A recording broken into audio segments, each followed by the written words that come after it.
you'll find it, the book of Nahum. And thank you for allowing us to be here. I appreciate Brother Michael. I appreciate this church. And you know, our interaction with this church goes way back to the early days, and you know, when we're in the storefront, and all that God did.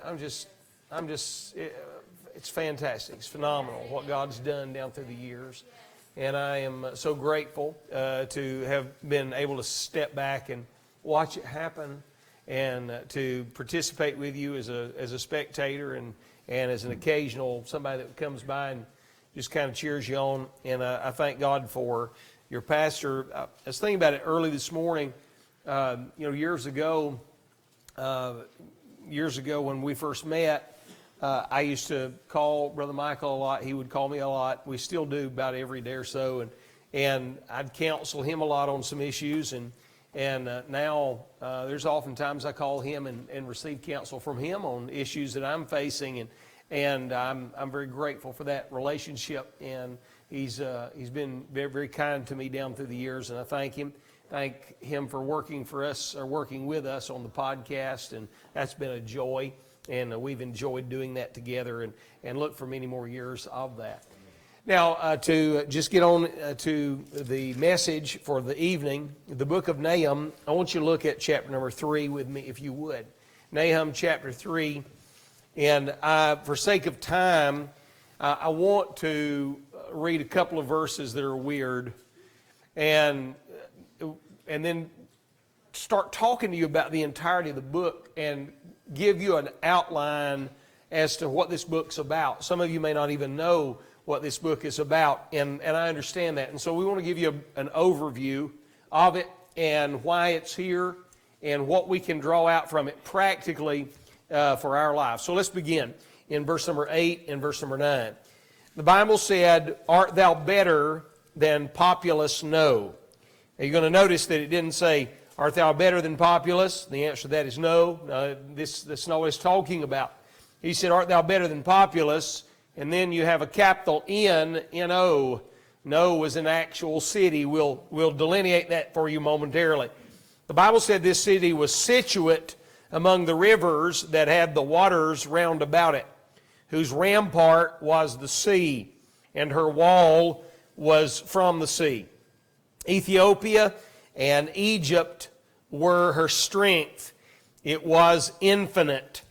Put and Lubium were thy helpers. If you'll flip back with me one page to chapter number 1, I want to give you an introduction to the chapter as is given to us by Nahum. The Bible said, the burdens of Nineveh, the book, the vision of Nahum, the Elkoshite. Let me pray and let's jump in here tonight and see what we can dig out. Father, I love you, and I want to say thank you for loving me. I want to say thank you for being good to me. Lord, to put this pastor and his family and this church in my life, I'm a very blessed man. I thank you, dear Lord, for being able to be here preaching with my dad tonight, and I pray your blessings upon him here momentarily as he preaches. And I pray, dear Lord, that your touch would be upon him in a great way. Lord, help us to serve up, Lord, by your power, some hors d'oeuvres that will be preparatory for what he may have to say. In Jesus' name, amen and amen. In 2014, there was a city that you heard about in the news called Mosul. Mosul is in northern Iraq. Mosul was invaded by ISIS in 2014. They took it over and started caliphate there, and they took that city, and it became great in their eyes. Mosul was in the Middle Eastern, in a Middle Eastern setting, was a very Christian city. As a matter of fact, they attacked everything that was Christian. They let all the Christians, and that's a broad term, everything from a Catholic to a Pentecostal to a Jehovah's Witness, they let every one of them know that if they wanted to live, they had to leave Mosul, no matter how long they had been there. And so they took over. In 2016, the area of Mosul was invaded by Allied troops. Somewhere in the neighborhood of 114,000 troops were fighting in Mosul. The urban warfare that was in that city was said to be so fierce it couldn't be compared to anything but a World War II fight in a European town. And it was a terrible thing. As a matter of fact, some of the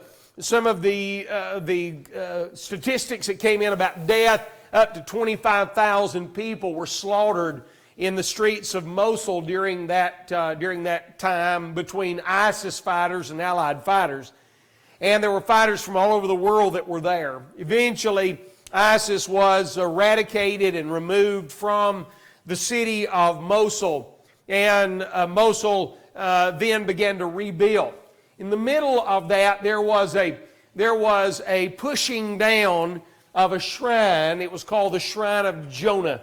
That shrine was pushed over, and they scooped it up, and they took it and dumped it in a trash heap with all of the archaeological data and findings and relics. They just dumped it. But what they didn't know was they uncovered a labyrinth of tunnels beneath the city that were actually under the shrine, and they were able to find, archaeologists now are finding vast amounts of material in the city of Mosul.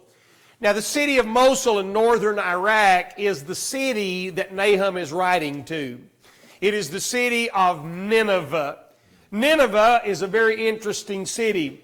We're introduced to it 100 years prior to the writing of this text as Jonah is sent to the city of Nineveh. Now, Jonah doesn't want to go. He's upset about going. He doesn't want to go.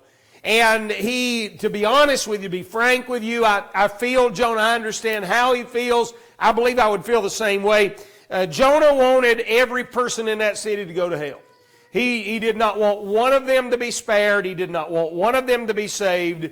And to understand that, you have to understand the violence and the viciousness of the Assyrian Empire. Assyria, of course, this particular city, and much of Assyria is called in the Bible Mesopotamia. As a matter of fact, this is where Abraham's from. Abraham was an Assyrian before God called him and made a Jew out of him. Now, in the text here with Jonah, you find that Jonah just simply doesn't want to go. The reason he doesn't is because Assyria is a very vile and a very wicked group of people. As a matter of fact, when you think about Israel going into Babylonian captivity, what you have to understand is Israel didn't go into Babylonian captivity. Israel went into Assyrian captivity. Israel is called the northern kingdom. The southern kingdom of Judah went into Babylonian captivity. So Jonah knew a little bit about what Assyrians and their violence was like. There is terms such as ripping their women up that's used in the Bible. Literally, they would line up the women who were expecting a child, and with a knife or some sharp object, they would literally cut their bellies open. Their babies would fall from them. The soldiers would slaughter their babies in front of them and then slaughter the women before they died. It was a very violent group of people. As a matter of fact, one of the most horrendous tortures of the Assyrians was to lay a man or a woman, for that matter, down and to cut burlap into very thin strips. And within that thin strip, they would interweave multiple fish hooks, and then they would put it in the back of a man or woman's throat and lay them on their back and begin to drip water into their mouth. As their mouth filled and they couldn't spit it all out, they would swallow. And the more they swallowed, the more the burlap was forced into their intestinal tract. And then once it embedded itself in their intestinal tract, the Assyrian soldiers would grab one end of it that was hanging from their mouth and literally rip their entrails from the inside out. It was a very violent group of people. So needless to say, Jonah didn't want one of them going to heaven. He did not want one of them receiving grace from God. He did not want one of them receiving mercy. He wanted all of them in the pit of the damned without God. And be honest with me, don't you understand why he would feel that way? And so Jonah is sent by God. Jonah jumps on a boat and heads to Joppa instead of going to Nineveh. And as he's on that boat, he is laying asleep, and a storm arises and begins to toss that boat, and he's sleeping through it and has to be awakened. Now the storm is because of Jonah, and because Jonah got out of the will of God. Do you realize that when you decide to get out of the will of God, you are not the only person that it affects? Everyone close to you is affected by your choice to rebel against God. You have no choice about who's going to be affected by your decision. As a matter of fact, these people were feeling the effects of Jonah's backsliding even before he felt it.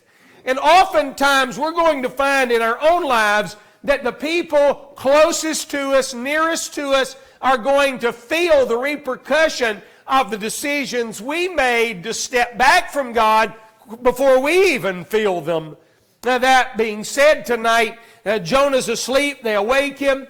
They cast lots. The lot falls on Jonah. They said, "What have you done? I'm a prophet of God. I'm running from the Lord. And if you don't get me in that water, and if you don't throw me overboard, this storm is going to wreck all of us." And those group of men, they took the wares of the ship and the tackling, and they threw it from the ship, and they made their best effort to save Jonah's life without throwing him overboard. As a matter of fact, they went to great cost.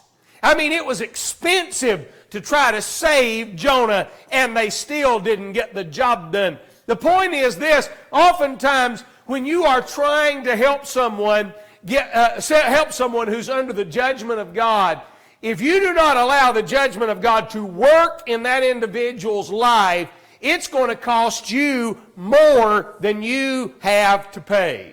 Let God do a work in those individuals' life. And so finally Jonah said, "I tell you the problem, boys. If you don't toss me overboard, if you don't get me out of here, I'm going to cause all of us to die." Now I'm going to tell you, Jonah is a buzzard is what he is. Jonah knows he's the problem. He knows he's the issue. And instead of Jonah saying, "Boys, I'm going to get off this boat and I'm going to jump in that sea so that y'all can have some calm," he put it on them to have to pick him up and toss his sorry hind end off that boat. The point I'm trying to get to very simply is this: oftentimes a person in a church gets backslid against God, they get crossways with God, they know they're a problem to themselves, and they know they're a problem to people around them, but instead of leaving a church and getting out and letting God deal with them outside, they'll force a church to throw them out and make those folks feel bad about what they've had to do because of the choices they've made in their life. That's the silliest thing I ever heard of in my life. If you're the problem, you're the problem. Own it and deal with it. And so that was Jonah. Now Jonah, of course, he gets swallowed up by the whale, and we won't talk about some things about chapter number 2 of the book of Jonah that I would like to spend some time on. I don't have that much time tonight. But Jonah, he finally gets vomited up by the whale, and Jonah goes in the city of Nineveh. Now, the city of Nineveh is the capital city of the Assyrians. There are multiple Assyrian cities. There are multiple Assyrian kings. But this is the main Assyrian city. As a matter of fact, God said in the last verse of Jonah that the city had 120,000 people that did not know their right hand from their left. The implication is these may be children, young people that don't know a lot. They're just little ones. And he said there's at least 120 of those there. Jonah, even the Bible tells us in the book that the city was a 3-day journey. In other words, there's indication that it would take you about 3 days to make it from one part of the city to the opposite side of the city because of its vastness there in Nineveh, or modern-day Mosul. And so it was a monster city. And so Jonah goes in and he preaches. He doesn't give them an out. He doesn't give an invitation. He said 40 days and God's going to fry this place and y'all are done and I'm happy about it. And so it was then that the Assyrians said, let us call upon God. It may be that God will repent and that God will forgive us. And they began to pray and ask God to help. As a matter of fact, Luke 11, I believe 32, it was Jesus who said that Nineveh, that they repented at the preaching of Jonah, and God spared them. Now, Nineveh is a Gentile city. Now, remember, Abraham was an Assyrian that God chose and pulled out and made the nation of Israel out of him. But the Assyrians were Gentile people that had no knowledge of God. They had no claim to God. And God in His mercy and God in His kindness stepped down and gave Nineveh an opportunity to receive Him by faith and be forgiven of all of the atrocities of what and who they were. And they got right with God. Now, there was about 100 years that elapses between the book of Jonah and the book of Nahum. Now, when Nahum begins to write, 100 years they've served the Lord, they've walked with God, they've followed God, but their lives have started easing back into sin. They've started getting into sin. They've started doing things they shouldn't do. And they've started reverting back to the works of the flesh in their life.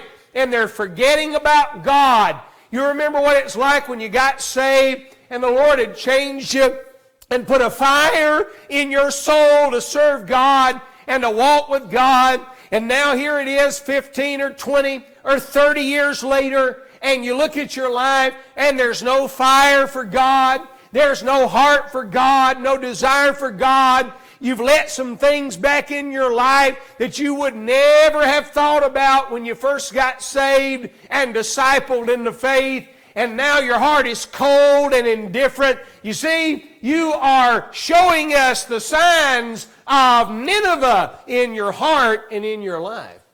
Now, it is in this setting that Nahum begins to speak to them about something interesting. He takes them over in chapter number 3 and talks about a town that they are acquainted with. Now, this town is not the only time it's mentioned in the Bible. As a matter of fact, the book of Jeremiah, if you'll hold your place in Nahum, I want you to go with me to two places, one in Jeremiah, one in Ezekiel, Jeremiah 46. Look with me in Jeremiah chapter 46. He says in Jeremiah chapter number 46, he begins to talk about the city of No. Jeremiah 46. I'm trying to get there myself. Jeremiah 46 and verse number 25. The Bible said in verse 25, the Lord of hosts, the God of Israel, saith, behold, I will, this is coming up in the future, I will punish the multitude of No. He said, and Pharaoh and Egypt, with their gods and their kings, even Pharaoh and all of them that trust in him. So we're getting a little idea as to who and what No is. Look with me, if you don't mind, over to the book of Ezekiel and chapter number 30. In the book of Ezekiel, chapter number 30, there's two verses that we will read there. In Ezekiel 30, I want you to look at verse 15 and verse 16. The Bible said, and I will pour my fury upon sin. He's not talking about the activity of sin. He's talking about the place of sin. The children of Israel wandered around in a wilderness just outside of Egypt called the wilderness of sin. Sin was a place, not an activity in this verse. He said, I will set a fire in Egypt. Sin shall have great pain. And here's our city. And No shall be rent asunder. And Noth shall have distresses daily.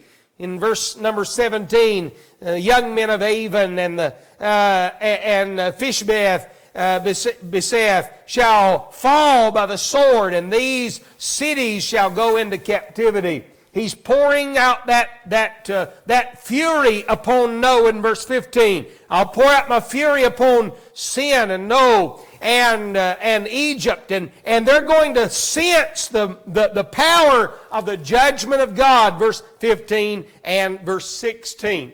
Now when Nahum, back in our chapter, is dealing with the Ninevites, here's what he says. He said, I'm a good God. He lets them know that. In chapter 1, he says, I'm going to tell you something. He said, I want you to know that I am, in verse 7, chapter 1, verse 7 of Nahum, he said, I'm good. I'm the Lord and I'm good. He said, I'm a stronghold in the day of trouble, and I know them that trust in me. I know them. In other words, we could take this verse out of its context and preach a good topical message on a good God. But the truth is, he is letting us know how balanced he is in the book of Nahum. He said, I'm a good God. I love you. I've taken care of you. I've been special to you. But I'm fixing to kick you, and you're fixing to feel it, and it ain't going to be no fun when I get done. He is saying, I want you to know this is what I am, but this is what I'm fixing to do because of decisions and choices that you have made after I have extended to you my grace. Now, I want you to look back at chapter number 8. Now, here's the Assyrians. I mean, they're over in Iraq. They're in Mosul.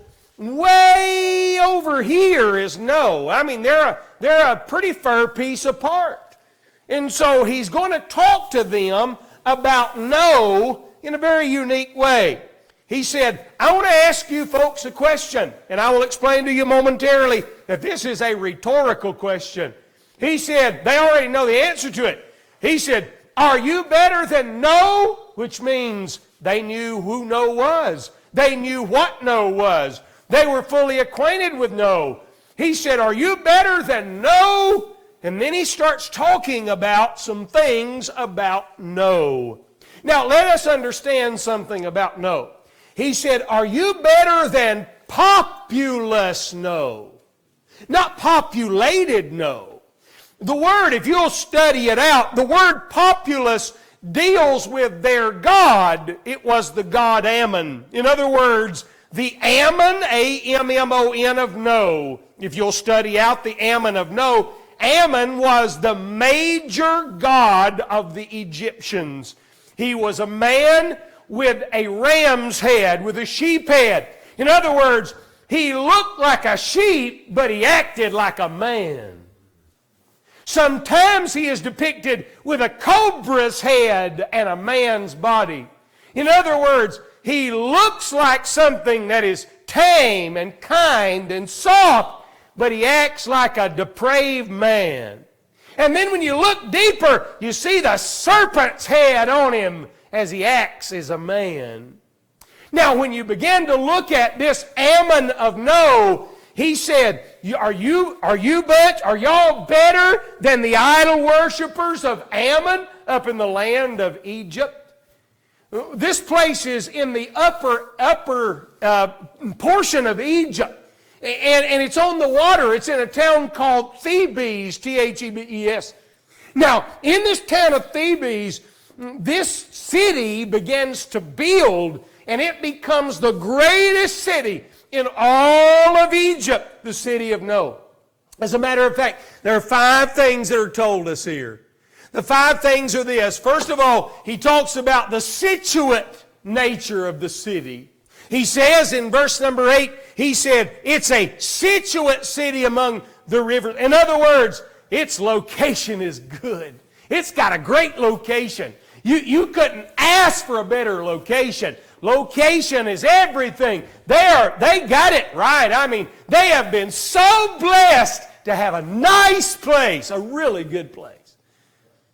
Number 2, he said they're a secure city. In verse number 8, he said this. He said, it is situate on a river. And this is what he said. He said, whose rampart or its defense was the sea. And her wall was from the sea. In other words, he said, you can't get to that city. that city has a sea beside of it, they can see you coming a long way away.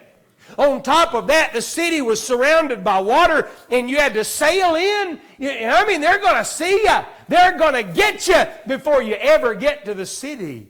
It is situated right, and it is so secure, it can't be taken. I mean, what do they have to worry about? It don't matter what I do. I don't have any worries. I'm located in the right place, and man, I'm so secure, there can't anything touch me. And then he said, it's got all of that water coming into it. In other words, it had the supply that it needed. And their rivers were known for great fishing. They're going to have enough meat and fishing in the river, enough fresh water coming in. You can't get to the city. Man, it doesn't matter how we do. It doesn't matter how we live. It doesn't matter how we behave. Man, we got it good. We're safe. We're secure. We're supplied. We got everything we need. And there's nothing that we can do that's going to stop that. It just is what it is. And then he said this. He said it was strong. In verse number 9, he said, no, had Ethiopia and Egypt, they were their strength. This is not talking about military strength. It's talking about material and monetary strength. Out of Ethiopia is flowing into that city gold and silver and all kinds of unique animals. And flowing into that city is slaves to be used in slave labor in their city. And then they've got Egypt, which is their ally just around the corner. They've got everything they need. Egypt's going to buy what they sell. They got more money rolling in than they can spend. They are safe. They got their burglar alarms and all their cameras on their houses. They are safe, and they got everything they need. The cupboard is full of food. They got plenty of water. You can't get to them. Man, why does it matter how I live? I'm so blessed. There's no need to be stressed. And then in verse 9, he said this, you also got a couple of people by the name of Put and Lubium that are your buddies and your friends. Put and Lubium were their helpers. They were their supporters. They were strong. They were powerful. They knew how to help, and they loved the cities of No. They had a great support system in Put and Lubim. They had a good structure around them. It doesn't matter how I live because I got everything I need to survive. And so God looks at Nineveh and he said, I want to know something. Are you better than Situate No? Now they knew the answer to that question. Because when God asked them through Nahum if they were better than Situate No, No did not exist. No had finally met her match. No had been defeated. No had been overcome. No was laying in heaps and ruins and it was gone. No more money, no more supply, no more security. They were done. And do you know who defeated them? Nineveh. Nineveh defeated them. It was Nebuchadnezzar's dad, Nebuchadnezzar, who led the Medes and the Babylonians into that city and destroyed it. When they were right with God, God gave them direction to assault the city of No and bring it to its knees. And here they are, 100 years later, living just like the city they destroyed. Just like the city God cursed. They're living just like what they thought they'd never live like. Now that God has blessed them, they're living as if nothing can happen to them.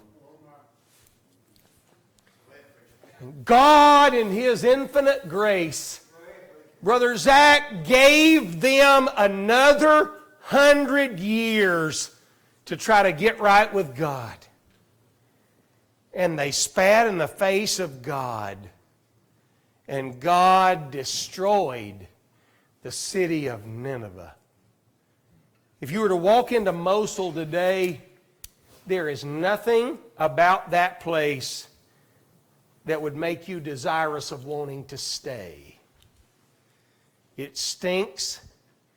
It's full of dirt, dust, and ruins. One can rarely find an inhabitable structure. They tell us that it will take $50 million in the next 5 years just to remove the explosive ordinances from the city that are laying active. They tell us that it will take over the next 15 years $1 billion just to make the city habitable. You see, when God blesses you, and then you decide that all of these blessings bring you to the place where you don't any longer need that real commitment to God. God's blessed you enough where you can run on the blessings for a while. What you don't realize is you're setting yourself up. You're setting yourself up just like Noah did and just like Nineveh did. And God in His grace is going to give you a space to repent. But what happens is we take His grace as forgetfulness. God's not forgot. He's being good to you. As He already said in chapter 1, He's good to you. He's trying to be good to you. He don't want to hammer you. But there comes a day when God says, I will not always spare, neither will I keep my hand forever. It's time. And when God says it's time, and grace is gone, and the chastening comes, you'll wish to God you'd have never had the blessings that took you into sin. Let's stand to our feet.